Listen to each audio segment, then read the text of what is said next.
Hai sobat semua, apa kabar? Baik kan? Semoga kalian semua sehat selalu, bahagia selalu dan banyak rezeki. Kali ini Mimin mau melanjutkan cerita dari novel Menantu yang Diremehkan. Semoga cerita ini bisa menghibur kalian semua ya, dan bisa menemani hari-hari kalian semua. Oh iya, jangan lupa bantu like dan komen ya biar Mimin tambah semangat uploadnya. Kalau begitu yuk langsung saja ke ceritanya, cekidot.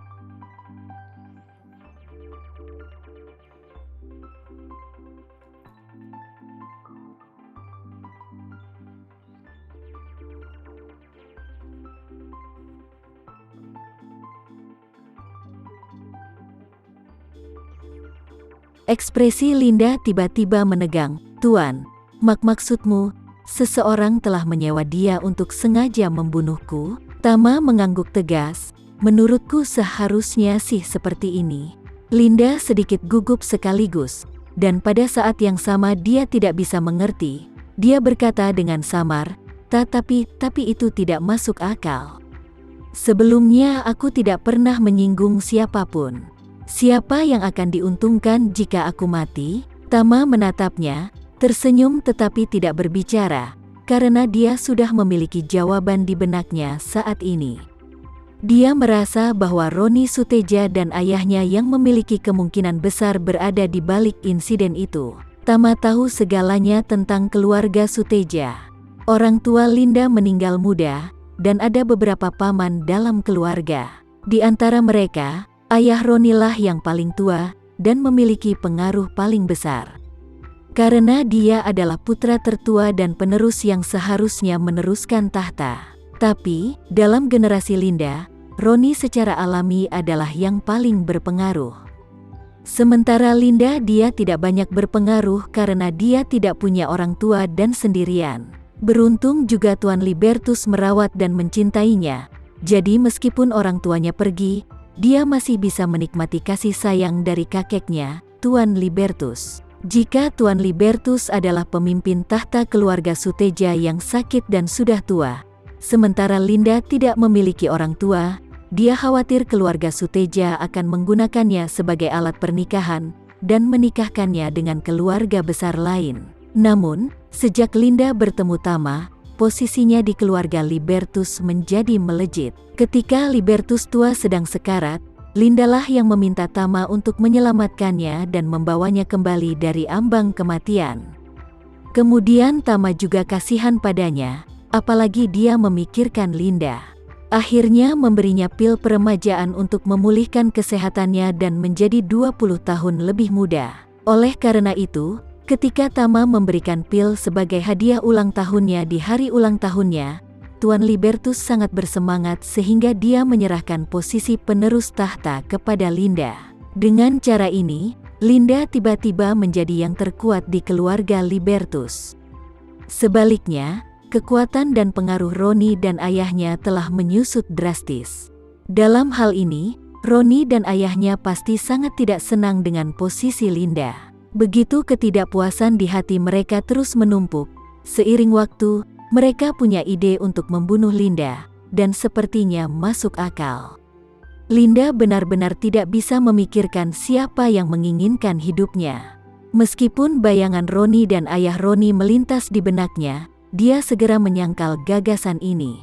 Dia merasa bahwa Roni tumbuh bersamanya sejak dia masih kecil, dan memperlakukannya seperti saudara perempuan, jadi dia tidak bisa memikirkannya dengan hal-hal buruk. Ini bukan betapa sederhananya dan bodohnya Linda, tetapi dia merasa cinta keluarga tidak ternilai harganya, dan dia seharusnya tidak meragukan sepupu dan pamannya. Tama bisa melihat bahwa dia tidak meragukan Roni, karena dia hanya merasa itu tidak ketertarikan saja. Tapi Tama hanya curiga pada Roni sekarang, dan tidak perlu memberitahu Linda terlalu banyak sebelum dia menemukan bukti yang pasti. Jadi dia berkata kepada Linda, Linda akan tinggal di rumah Pak Ito untuk sementara waktu. Bisa jadi 2 atau 3 hari bahkan bisa lebih. Seperti yang aku katakan, jangan menghubungi siapapun, apalagi membiarkan siapapun tahu bahwa kamu masih hidup. Aku akan menyelidiki masalah ini. Linda mengangguk ringan, dan berkata dengan hormat, Tuan, aku akan membiarkanmu mengatur segalanya." Tama lalu tersenyum tipis, "Kamu tidak tidur sepanjang malam. Setelah kamu selesai makan, biarkan Nona Ito mengatur kamar untukmu beristirahat." Nanako buru-buru berkata, "Nona Linda, tipe kamar apa yang kamu suka? Apakah tikar tatami bergaya Jepang atau tempat tidur empuk bergaya Eropa? Aku akan membiarkan pelayan menyiapkannya terlebih dahulu." Linda buru-buru berkata, "Nona Nanako, jangan terlalu sopan, aku bisa tidur dengan apa saja." Nanako berkata sambil tersenyum manis, "Kalau begitu, izinkan aku membantumu mengatur kamar tamu bergaya Jepang yang bernuansa pedesaan, agar Anda merasa lebih rileks." Linda berkata dengan sopan, "Kalau begitu terima kasih banyak, Nona Ito." Nanako berkata dengan sungguh-sungguh, "Nona Linda adalah teman baik Tuan Tama. Ketika Anda datang ke rumah Ito, anggap ini sebagai rumah Anda sendiri." Dengan itu, Nanako berkata dengan sedikit penyesalan, "Nona Linda, saat Anda datang ke Tokyo, seharusnya saya bisa menemani Anda jalan-jalan. Tapi karena Tuan Tama tidak membiarkan Anda pergi keluar, maka aku minta maaf padamu, karena hanya bisa membuatmu tinggal di rumah saja. Setelah masalah terselesaikan, aku janji akan mengajakmu berkeliling Jepang." Linda tidak menyangka bahwa Nanako, sebagai wanita tertua dari keluarga Ito, yang memiliki nilai dan latar belakang yang jauh lebih kuat daripada dirinya sendiri, tetapi dia sangat sopan padanya sehingga dia tersanjung untuk beberapa saat. Namun, dia segera menyadari masalah yang sangat nyata di hatinya, dan berpikir, "Aku belum pernah bertemu Nona Nanako, dia sangat sopan padaku. Bukankah ini semua karena Tama? Dia hanya bisa mengatakan tentang Tama.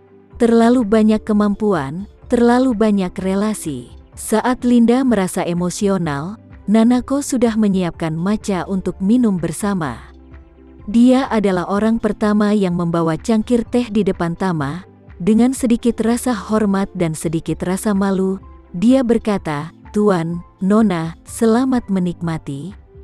Tama mengangguk sedikit dan tersenyum, "Terima kasih Nanako." Setelah itu, dia mengulurkan tangan dan mengambil cangkir tehnya. Nanako melakukan hal yang sama, dan membawa cangkir ke Linda. Linda menemukan bahwa meskipun Nanako sangat sopan dan rendah hati saat menyajikan teh untuknya dan Tama, matanya sedikit kurang cerah dibandingkan saat menyajikan teh untuk Tama. Sebagai seorang wanita, Linda bisa lebih paham, Nanako menghadap Tama dan matanya sangat bercahaya. Apa arti cahaya di matanya? Jika seorang wanita memandang pria dengan jenis cahaya berbeda di matanya, maka pria ini pasti pria yang dia cintai di hatinya. Karena cahaya di mata adalah ekspresi cinta. Tiba-tiba ada kesedihan di hatinya. Kesedihannya karena Tama sepertinya selalu memiliki wanita yang menyukainya di sekelilingnya. Apalagi wanita yang menyukainya semuanya adalah wanita yang luar biasa. Belum lagi Nanako, bahkan di Jakarta, ada Anita dari keluarga Albert Hermawan dan Ivy cucu dari Dr. Jenius Wisnu. Mereka semua menakjubkan bukan? Tapi, siapa yang tidak tahu, mereka semua telah memiliki keterikatan khusus dengan Tama? Memikirkan hal ini, dia menatap mata Tama dengan sedikit kebencian, dan di saat yang sama, dia juga merasa emosional. "Kamu nakal, aku benar-benar tidak tahu berapa banyak wanita yang kamu baperi di luar. Begitu banyak wanita mencintaimu, mereka sangat bersemangat. Aku tidak tahu bagaimana kamu akan mengatasinya di masa depan." Pada saat ini, untuk menyenangkan Tama, Ito Yuhiko berkata kepada Linda, "Nona Linda, tenang saja. Aku memiliki hubungan baik dengan ketua Nippon Steel. Kamu juga tahu, ketika masalah ini diselidiki, dan akan menjadi jelas. Setelah pembunuhnya dihukum berat, jika kamu masih mau bekerja sama dengan Nippon Steel, aku bisa membantumu sebagai jembatan kerjasama, dan aku pasti akan membantumu untuk memperjuangkan kondisi kerjasama terbaik saat itu." Linda yang mendengar itu segera mengucapkan terima kasih banyak, Tuan Ito Yuhiko. Ito Yuhiko berkata dengan serius, Nona Linda, Tuan Tama terlalu banyak membantuku keluarga Ito Yuhiko. Dapat dikatakan bahwa jika Tuan Tama tidak membantuku pada awalnya, keluarga Yuhikoku mungkin juga akan mengalami kehancuran. Berbicara tentang ini, Ito Yuhiko menghela nafas, Tuan, kamu sangat baik kepada kami, kamu adalah penolong, yaitu penolong keluarga Itoku. Sudah sewajarnya aku harus membalas kebaikan budimu. Setelah keluarga Matsumoto dimusnahkan karena menculik sepasang anak dari keluarga Sucipto, Ito Yuhiko sering merasa beruntung. Pada awalnya, keluarga Matsumoto akan membunuh anak-anak keluarga Sucipto dan kemudian menyalahkan keluarganya. Jika bukan karena Tama, keluarga Ito yang mungkin akan hancur.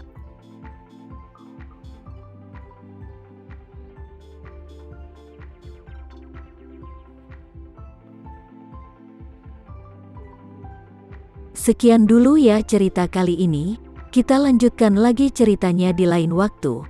Oh iya, bagaimana menurut kalian? Semoga bisa sedikit menghibur kalian semua. Jangan lupa like, share dan komen ya. Untuk teman-teman yang baru nonton jangan lupa subscribe-nya.